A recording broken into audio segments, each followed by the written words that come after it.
तिरंगा पदयात्रेसाठी एकत्रित जमलोय। तर सर्वात आधी सर्वांनी दोन्ही हात वर करून घोषणा देऊया।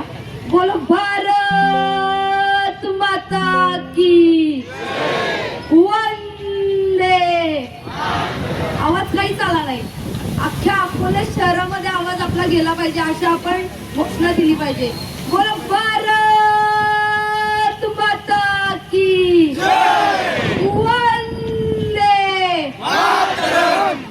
युवकांचे प्रेरणास्थान स्वामी विवेकानंद, विद्येची माता सरस्वती आणि भक्ती, शक्ती, सामर्थ्य, संस्कृती आणि सुरक्षेच्या पदराखाली आपल्या सर्वांना सामावून घेणारी आपली भारत माता। भारत मातेला मी वंदन करते आणि माझ्या वाणीची सुरुवात करते। मंचावरील मंचस्थ आणि माझ्या समोर उपस्थित असलेल्या छात्र शक्तीला माझा नमस्कार। मैं उस देश की नागरिक हूँ जिसके होठों पे गंगा है और हाथों में तिरंगा है। मैं देश जो कभी सत्यम शिवम सुंदरम तो कभी वंदे मातरम और पंजाब सिंध गुजरात मराठा द्राविड़ उत्कल बंग है। मैं उस देश की वासी हूँ जो हर ठुकराए हुए की शरण स्थली रखा कर बुलाता है। यह प्रेम की पूज्य भूमि भारतवर्ष कहलाता है, भारतवर्ष कहलाता है। विद्यार्थी मित्रांनो, आपल्या सर्वांना माहिती आहे की आज आपण या ठिकाणी आपल्या अकोले शहरामध्ये 300 फूट तिरंगा पदयात्रा काढतोय। परंतु एक काळ असा होता ज्या काळी आपल्या भारतामध्ये आपल्या भारत देशाचा आपला ध्वज हा फडकवण्याची सुद्धा आपल्याला स्वातंत्र्य नव्हतं। परंतु आपल्याला माहिती आहे की आजपासून 107 वर्षापूर्वीची गोष्ट आहे। 13 एप्रिल 1919 मध्ये अमृतसर येथे जालियनवाला बाग बैसाखीचा दिवस होता।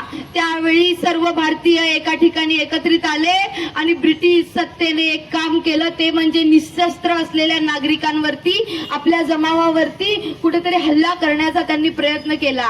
आणि त्यावेळची जे ठिकाण आहे आणि ते रक्तरंजित ठिकाण जे आहे त्या ठिकाणाने एक प्रश्न खऱ्या अर्थाने विचारला की कधीपर्यंत भारत देश हा गुलामगिरीत राहणार आहे, कधी भारत देश स्वतंत्र होणार आहे। आणि त्यानंतर आपल्या पुढच्या पिढीने उत्तर दिलं की भारत देश हा खऱ्या अर्थाने भारताचा संघर्ष झाला आणि भारताचा आपला हा संघर्ष खऱ्या अर्थाने 15 ऑगस्ट 1947 मध्ये आपला भारत देश स्वतंत्र झाला। आणि त्यावेळी खऱ्या अर्थाने पहिला सूर्य आपण पाहिला तो आपला स्वातंत्र्याचा सूर्य होता।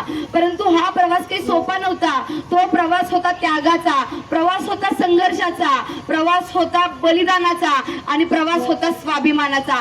त्याचप्रमाणे बघायला गेलं तर भगतसिंगांच्या विचारांचा प्रवास होता, चंद्रशेखर आझादांच्या निर्धाराचा प्रवास होता, लोकमान्य टिळकांच्या स्वराज्याचा प्रवास होता, स्वराज्याच्या घोषणेचा प्रवास होता, महात्मा गांधींच्या सत्याग्रहाचा प्रवास होता, नेताजी सुभाषचंद्र बोस यांच्या स्वातंत्र्याच्या जाज्वल्य संकल्पाचा प्रवास होता आणि असंख्य ज्ञात अज्ञात स्वातंत्र्य सैनिकांच्या बलिदानाचा तो प्रवास होता। आणि खऱ्या अर्थाने आज आपण जी ही भव्य दिव्य तिरंगा पदयात्रा आपल्या कॉलेजच्या माध्यमातून काढतोय, ती आज आपण या सर्व लोकांच्या त्यागामुळं आणि बलिदानामुळेच काढू शकतोय आणि त्यांच्याच स्मरण करून आज आपण ही तिरंगा पदयात्रा काढतोय। त्याचप्रमाणे विद्यार्थी मित्रांनो, आज आपल्याला माहिती आहे समाजामध्ये काय स्थिती आहे। आज झेंझींना घेऊन वेगळा प्रोपोगंडा चालवला जातोय, कुठेतरी देश विरोधी नॅरेटिव्ह चालवले जात आहेत। आज मला सांगावंसं वाटतंय, आज माझ्या समोर आपल्या कॉलेजचे प्रशालेचे जी छात्रशक्ती बसली आहे, ही छात्रशक्ती जे राष्ट्रविरोधी लोक आहेत,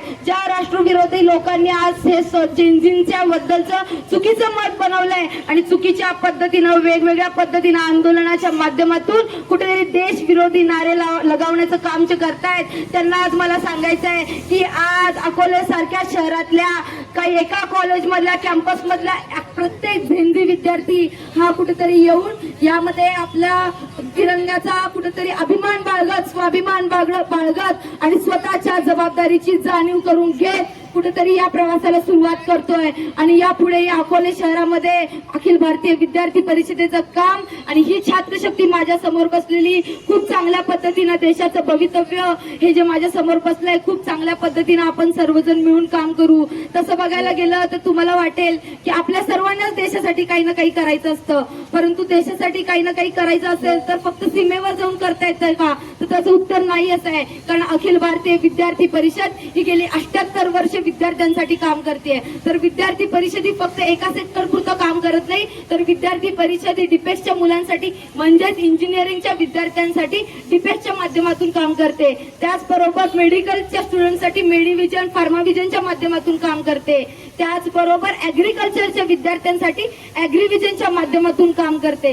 तसेच आता आपल्याला प्रश्न पडला असेल की हे सगळं शिक्षण क्षेत्राशी रिलेटेड झालं, परंतु विद्यार्थी परिषद ही कला आणि गुणांना वाव देण्यासाठी राष्ट्रीय कला मंचच्या माध्यमातून वेगवेगळ्या स्पर्धांचं आयोजन विद्यार्थी परिषदेच्या माध्यमातून केलं जातं. त्याचबरोबर बघायला गेलं तर स्पोर्ट्सच्या विद्यार्थ्यांसाठी सुद्धा वेगवेगळ्या स्पर्धा या राज्य स्तरापर्यंतच्या स्पर्धा आपण आयोजित करतो. त्यामध्ये मोठ्या प्रमाणावर छात्रशक्ती ही उपलब्ध सहभागी होते आणि वेगवेगळ्या पद्धतीने आपण त्यामध्ये कार्यक्रम घेत राहतो. त्याचबरोबर बघायला गेलं तर आज आपल्या सर्वांना माहिती आहे विद्यार्थ्यांना शिष्यवृत्तीला घेऊन बरेच प्रॉब्लेम आहेत, विद्यार्थ्यांना फी स्ट्रक्चरला घेऊन बरेच प्रॉब्लेम आहेत, विद्यार्थ्यांना पेपर इश्यूज पेपरच्या विषयातले बरेच प्रॉब्लेम आहेत. तर हे सगळं सोडवण्याचं काम खऱ्या अर्थानं विद्यार्थी परिषद करते आणि कुठेतरी आंदोलनाच्या माध्यमातून ते प्रश्न सोडवून घेण्याचं कामही आज विद्यार्थी परिषद करते.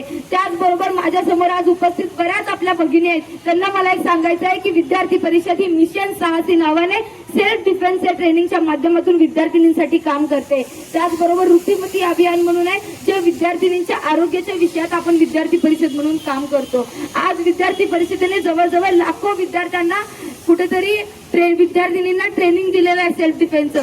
ते सेल्फ डिफेन्सचं ट्रेनिंग म्हणजे फक्त कराटेचं ट्रेनिंग नाहीये, तर आज विद्यार्थिनींजवळ ज्या काही वस्तू असतील जसं की आपण म्हणू शकतो पेन असेल किंवा बॉटल असेल, त्या मार्फत कसं आपल्यावर जर हल्ला होत असेल तर त्याचा डिफेन्स कसा करायचा हे विद्यार्थी परिषदेच्या माध्यमातून आपण आपल्या प्रशालेमध्ये इथून पुढे आपल्या कॉलेजमध्ये आपल्याला वेगवेगळ्या कार्यक्रमांचं आयोजन करायचं आहे. त्याचबरोबर मला फक्त एवढंच सांगायचं आहे की ही जी माझ्यासमोर झेंझी क्राऊड बसलाय, माझ्यासमोर जी छात्रशक्ती बसली आहे, आज विद्यार्थी परिषद म्हणते की स्टुडंट्स पॉवर नेशन्स पॉवर.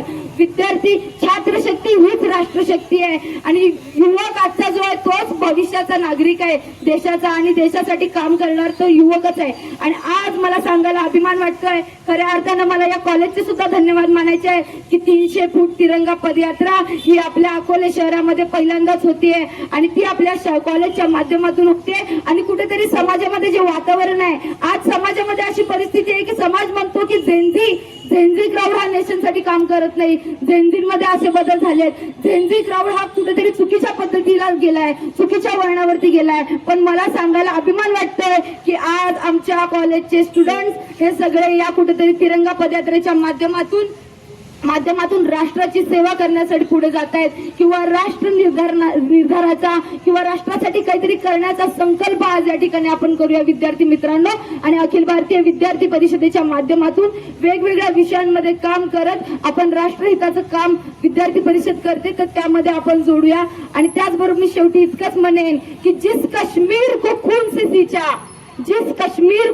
से सींचा वो कश्मीर हमारा है, जहां से हमने भगत गवाया वो पंजाब हमारा है. अरे नहीं जहांगीर किसी की वो आसाम हमारा है. अरे प्राणों से भी प्यारा हमको हिंदुस्तान हमारा है, हिंदुस्तान हमारा है.